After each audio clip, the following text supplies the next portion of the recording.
Waalaikumsalam warahmatullahi wabarakatuh. wabarakatuh. Bismillah, alhamdulillah. Alhamdulillahilladzi amarna al-i'tisama bihablillahi matin. Salatu wassalamu ala sayyidil mursalin Muhammadin wa ala alihi wa ashabihi ajma'in. Subhanaka la ilma lana illa ma 'allamtana innaka antal alimul hakim. Rabbi shrah li sadri wa yassir li amri wahlul 'uqdatam min lisani yafqahu qawli. Rabbi zidni ilma warzuqni fahma birahmatika ya arhamar rahimin. Liridhaillah wa li syafa'ati Rasulillah wa li kulli niyatina as-salihah al-Fatihah. A'udzu billahi minasy syaithanir rajim. Bismillahirrahmanirrahim.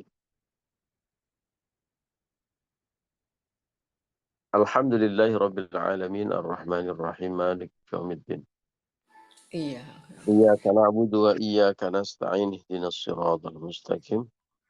Siratal ladzina an'amta 'alaihim ghairil maghdubi 'alaihim waladdallin. Rabbi firli wa li walidayya wa li jamil mu'mina amin.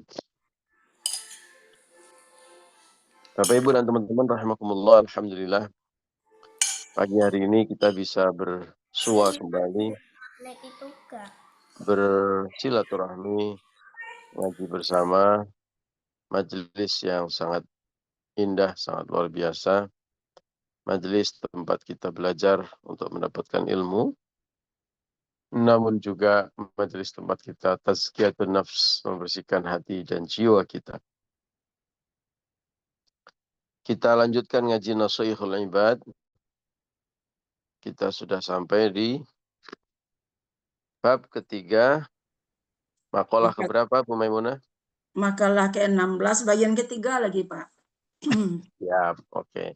Makalah ke-16 bagian ketiga lagi. Ya. Ya. Baik. A'udzu billahi minasyaitonir rajim. Bismillahirrahmanirrahim. Wal maqalatu sadisata asyrata, inilah makalah ke-16. An Abi Sulaiman ad-Darani. Diriwayatkan dari Abi Sulaiman ad-Darani.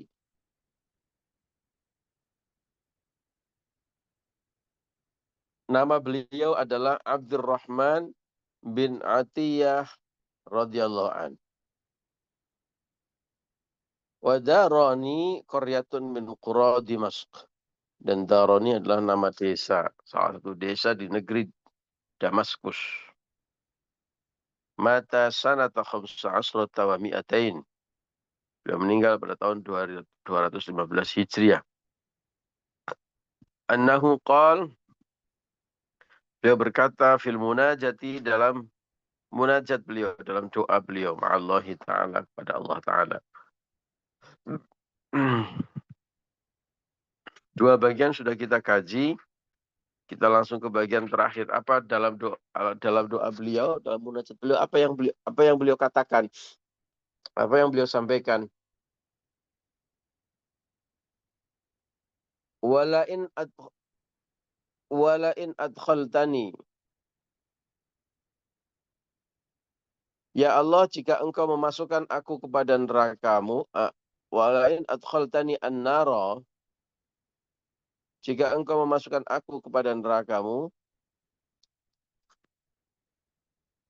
la akhbartu, niscaya aku akan kabarkan ahlan nari, kepada ahli neraka yang lain, bi anni, sesungguhnya aku uhibbuka, mencintaimu. Nah, ini munajat beliau. Dalam satu doa beliau menyampaikan bahwa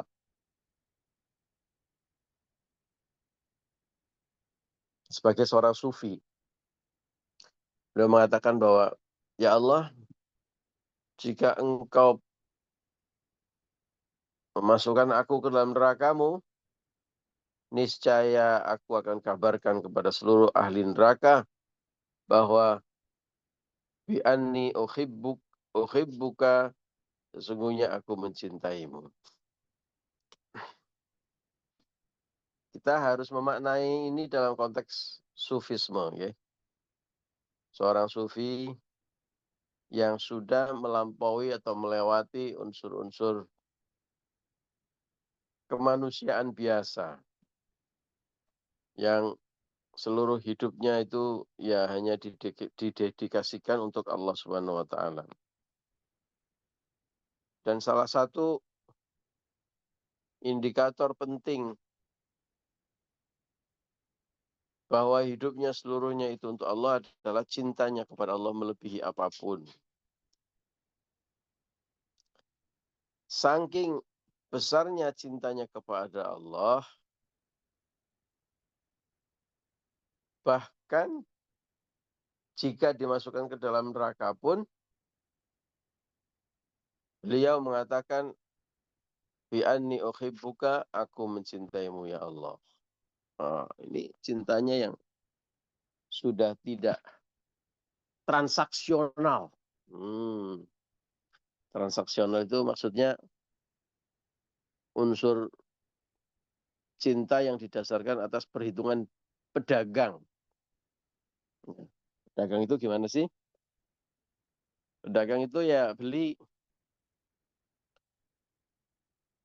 Kalau sebagai pedagang, kita akan senang kepada orang yang beli kepada kita.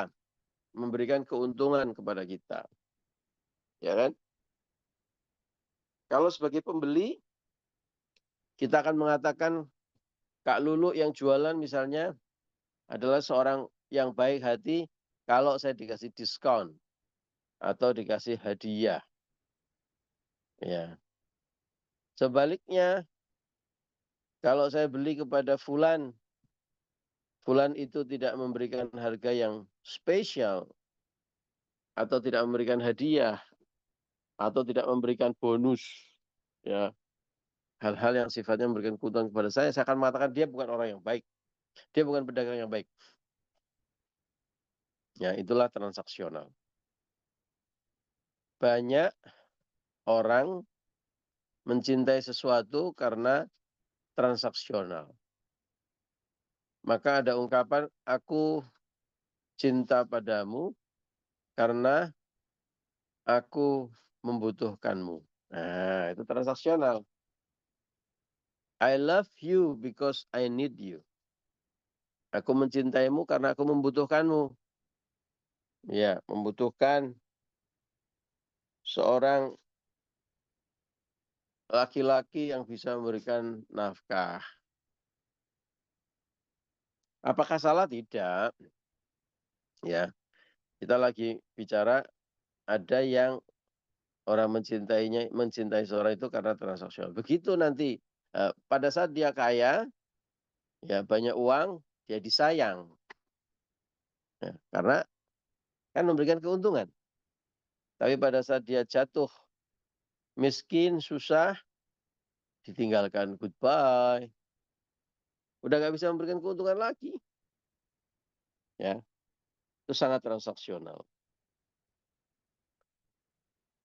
Aku mencintaimu karena engkau cantik jelita.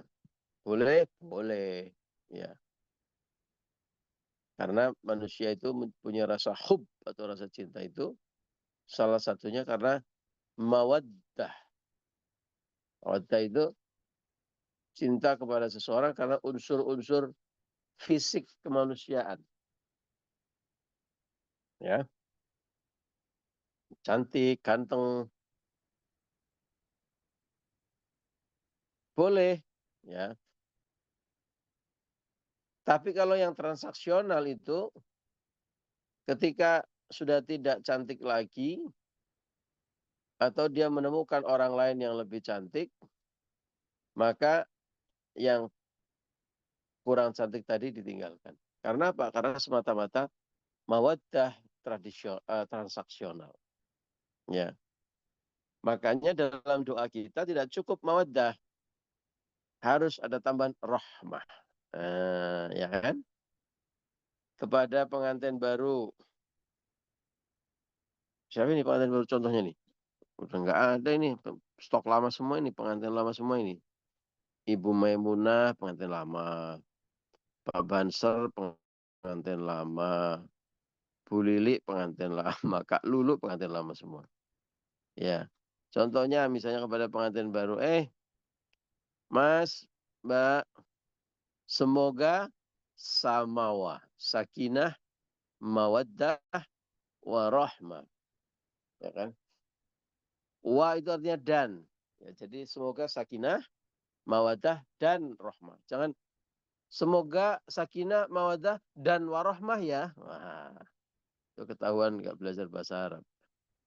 Kalau sudah ada wa, rahmah ya nggak usah pakai dan. Ya. Semoga sakinah, mawaddah, warahmah. Kalau mau bahasa Indonesia ya, semoga sakinah, mawaddah, dan rahmah ya. Gitu. Nah, rahmah itu, cinta itu dilengkapi dengan mawaddah dan rahmah. Ya. Rahmah itu kasih sayang yang sesungguhnya, yang sudah melampaui atau beyond urusan-urusan fisik. Ya. Waktu 17 tahun mencintai seseorang itu karena fisik. Boleh. Ya, manusia. Ya.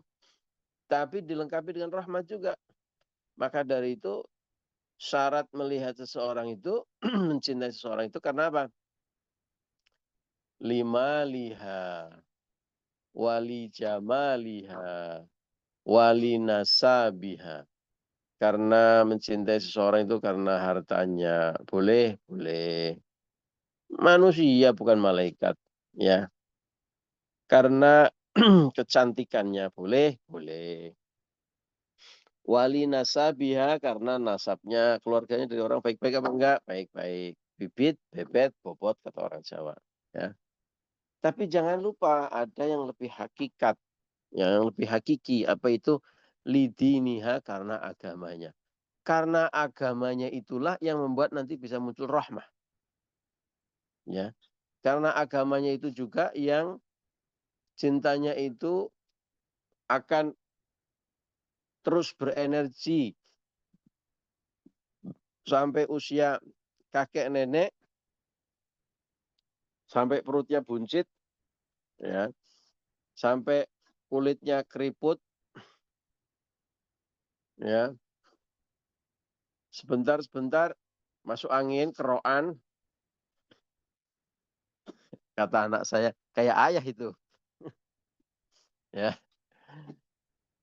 Terus yang ibu-ibu itu juga sudah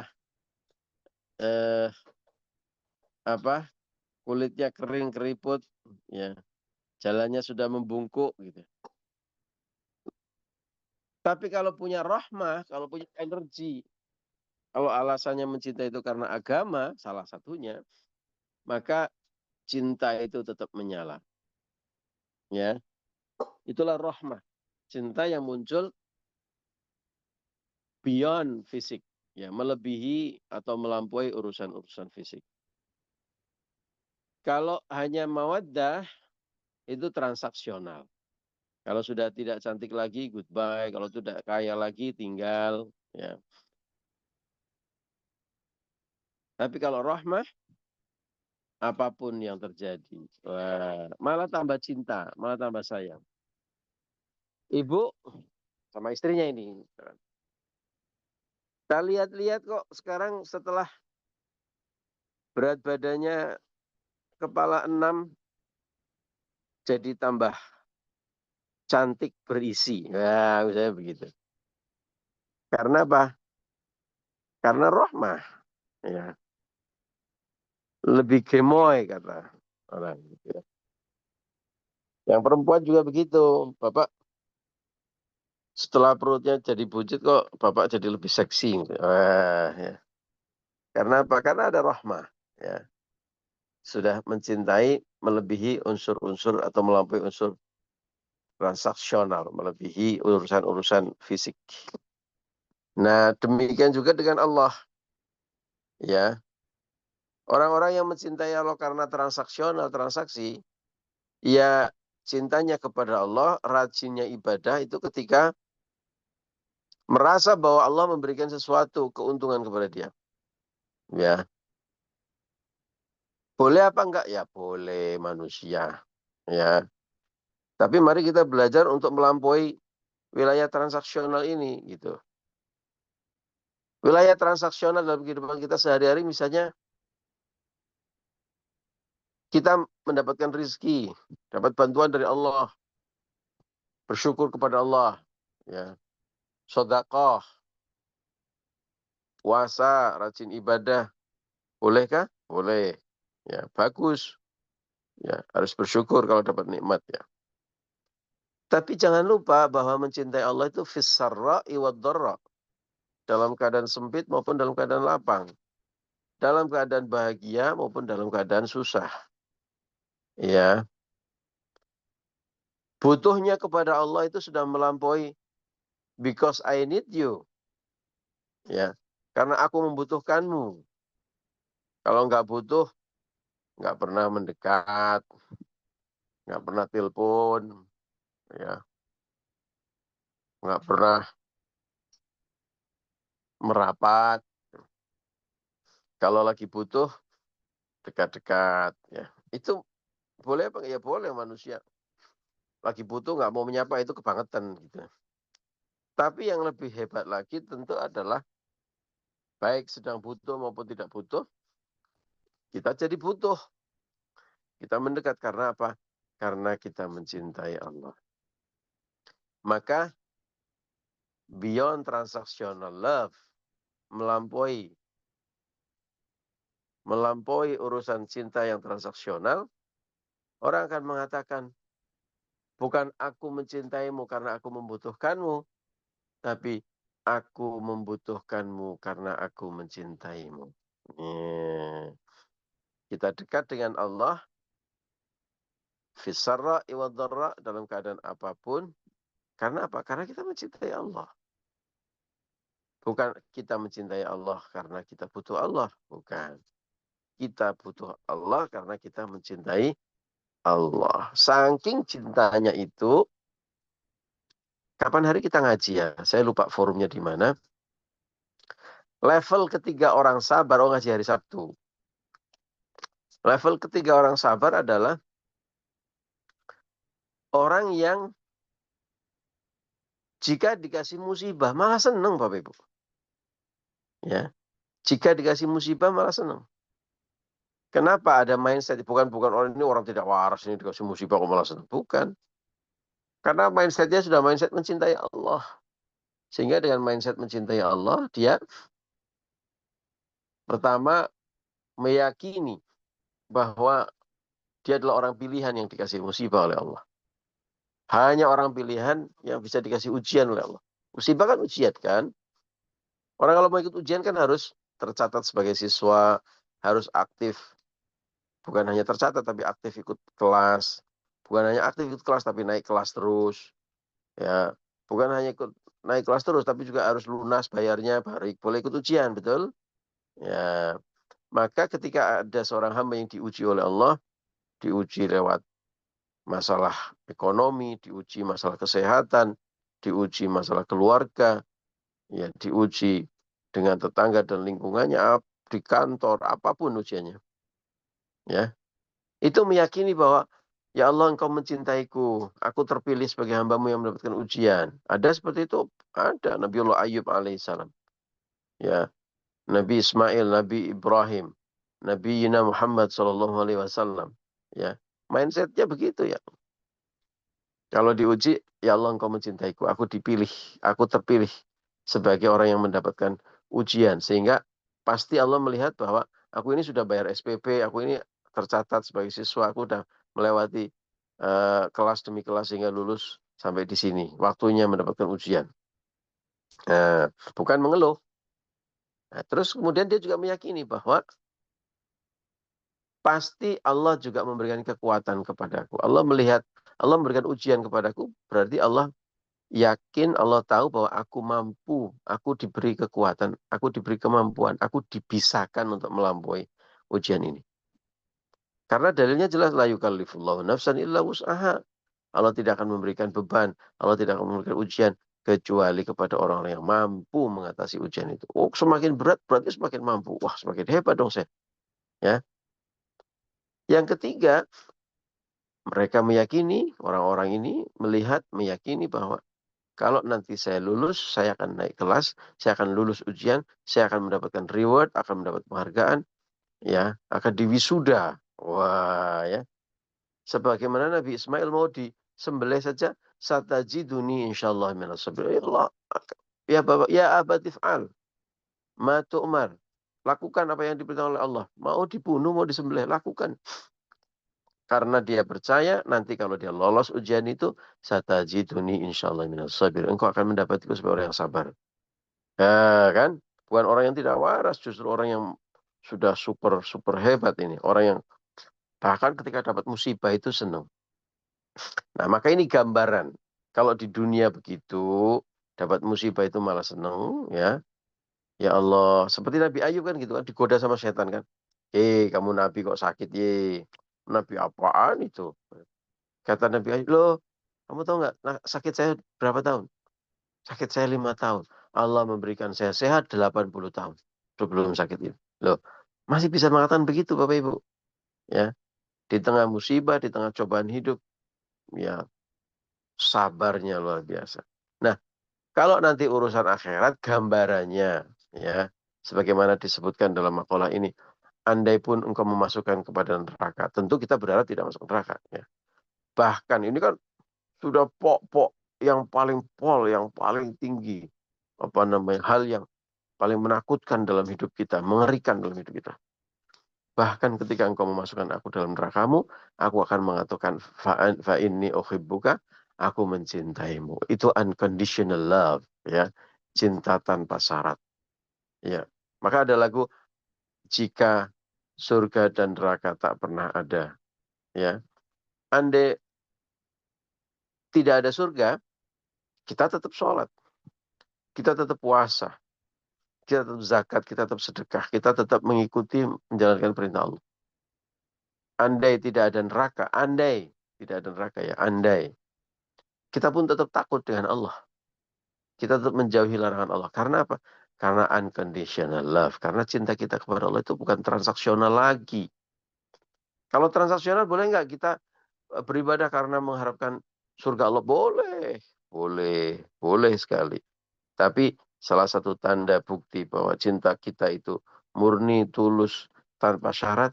Bahkan ketika tidak ada surga dan neraka pun kita tetap cinta Allah. Bahkan ketika kita saat menjalani hidup yang susah dan sulit pun kita tetap cinta Allah. Bukan kemudian dia payah nih Allah ini.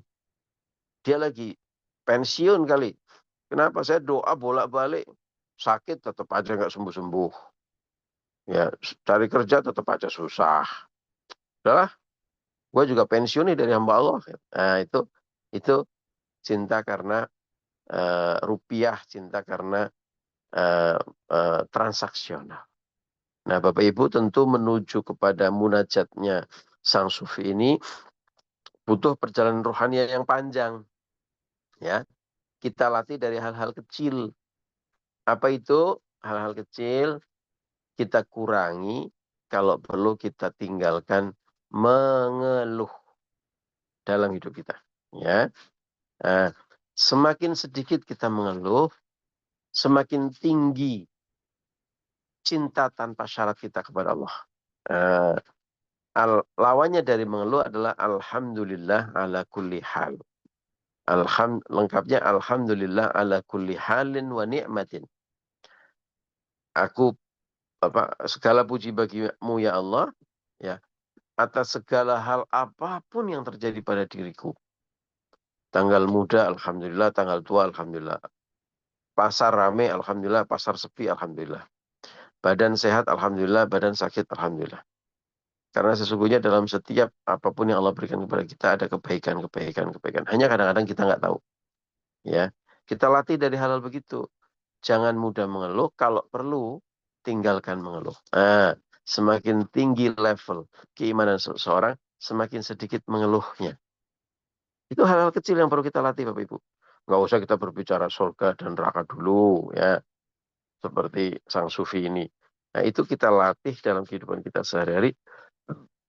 Positive thinking kepada orang dan kepada Tuhan, kepada Allah Subhanahu wa taala.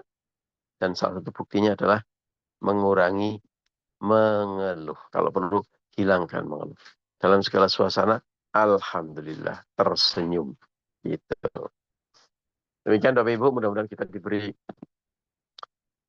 nikmat, hidayah, inayah, ya juga inspirasi kebaikan-kebaikan, sehingga kita selalu bersyukur atas apapun yang terjadi, sehingga kita mencintai Allah bahkan nanti levelnya sampai tanpa syarat. Terima kasih atas kebersamaannya pagi hari ini. Mohon maaf atas segala kekurangan dan kekhilafan.